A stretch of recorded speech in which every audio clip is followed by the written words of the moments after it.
Hi guys, welcome back to my channel.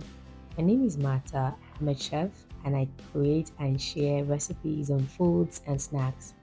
A friend of mine messaged me and requested for a tutorial video on how to make carrot stew. So let's dive right into it. We need carrot, which is the base of the stew, some fresh peppers, Scotch bonnets and habaneros, red chili pepper, this one has less heat, onion, and the protein choice of which I'm using macrophage for this. We're going to need the green bell peppers. You can see add red bell peppers and yellow bell peppers if you want. I'm using some basils and then oil. And first, what we have to do is to prep the ingredients. I already scraped all the back of the carrots so to make the working process easy and the video lesser in length. So first I chopped the carrot into bits because I'm going to blend this carrot and I don't want it to have issues with my blender. So I need to cut it into pieces so it will be easy to blend.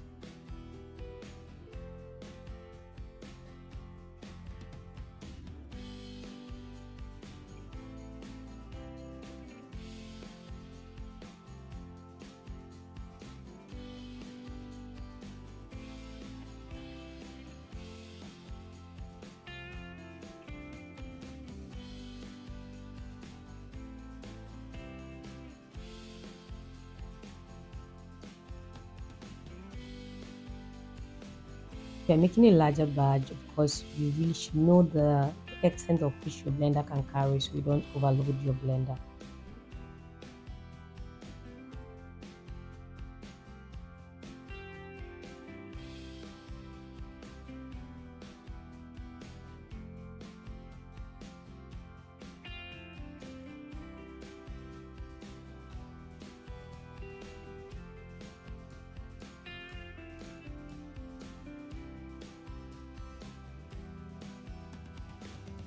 Part of the onion for this recipe will be blended together with the carrots. So I'm just going to slice the onions and put them into the blender. Then for the red chili peppers, we call them Tatashe over here. We cut out the centers and we take out the seed. This is because the seed can sometimes tend to have some bitter taste. So you don't want it to ruin your stew. So you have to take out time, cut through the center and take out the seed. Now this pepper helps to give the carrot some edge of a dark a reddish color instead of the stew to be all orange and light. This gives it some depth. This is why it's very important you add Tatashe to your carrot stew when you are making it. It enhances the color and it helps to work on the taste as well.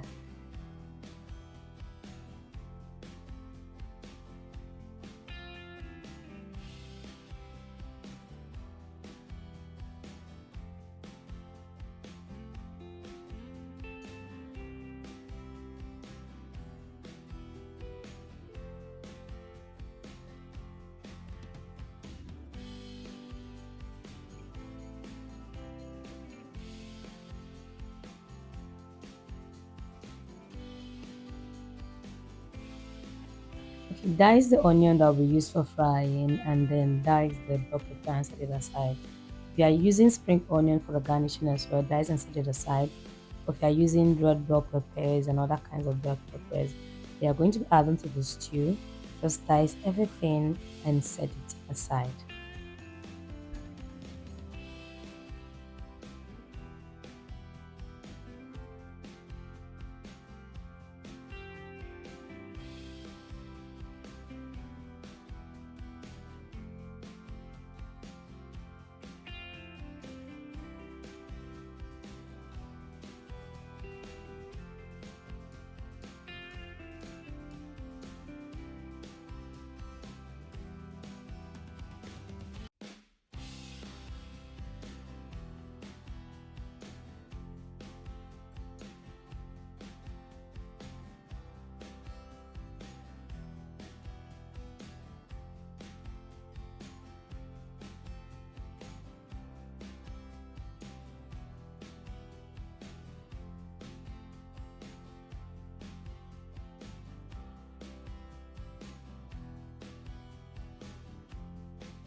To blend the paste, I added oil to help the carrots and the rest of the paste blend well instead of using water.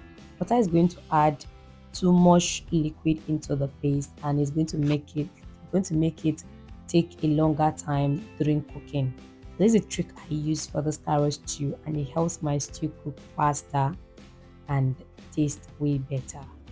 So after blending, turn everything into a bowl and set aside. Blend the pepper mix and set aside.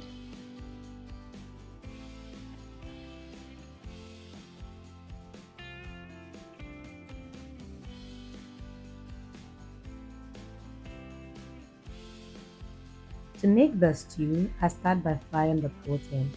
This is what it does. When you fry the fish, the meat, and the oil is going to retain the flavor of the chicken or the beef or the fish that you fried in it. So this helps to give the stew a very nice taste.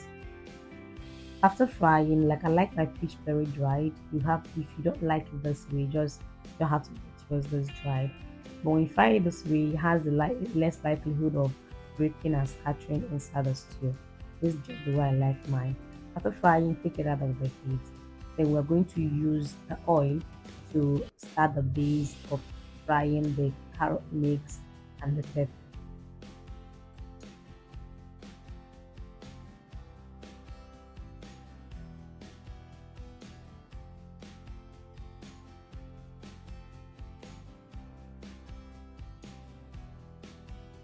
Cook the onion in the oil and fry until it's translucent.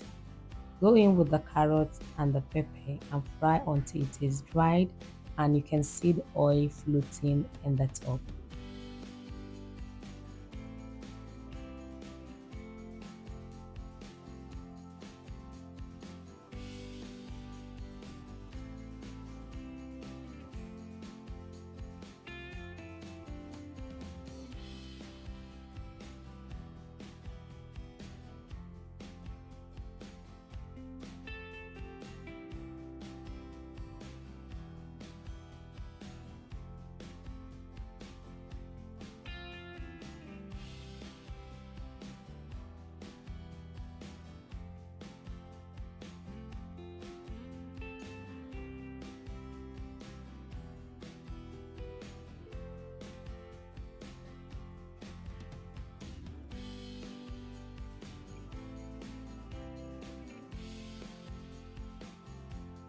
Once the oil is floating on the top like this, go in with the seasoning. For this, I use rosemary, sachet of seasoning powder, some shallots, a mixture of garlic and ginger paste, and bay leaf.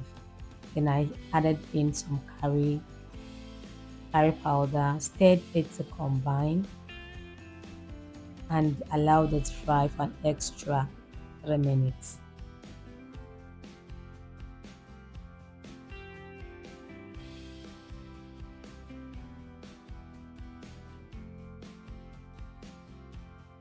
Once the texture is like this, you can taste and adjust, and then this is the point where you add the water or the meat stock.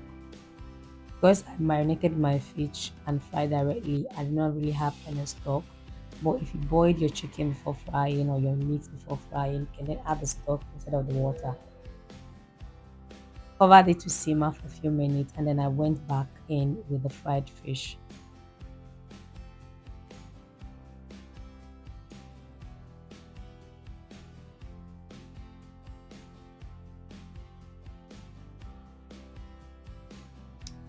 I covered it to simmer again for just like 2 minutes so that the fish can absorb the flavors of the stew. Then I topped it with the rosemary and the green bell pepper. And you guys, the stew is ready. If you've watched this video to this extent, please give this video a thumbs up. Subscribe if you are not yet subscribed, and please help me share this video. It will mean a lot to me. And also, let me know in the comment section where you are watching from so I can greet you properly. Let me know if you're going to try the stew because it is so nice. And if you do try it, let me know how well yours turned out. This is one of the favorite stew in my house. It has become a staple. I always have it in my freezer. It is so nice and it's so nutritious, and I want you to try it. I'll see you in my next video. Bye.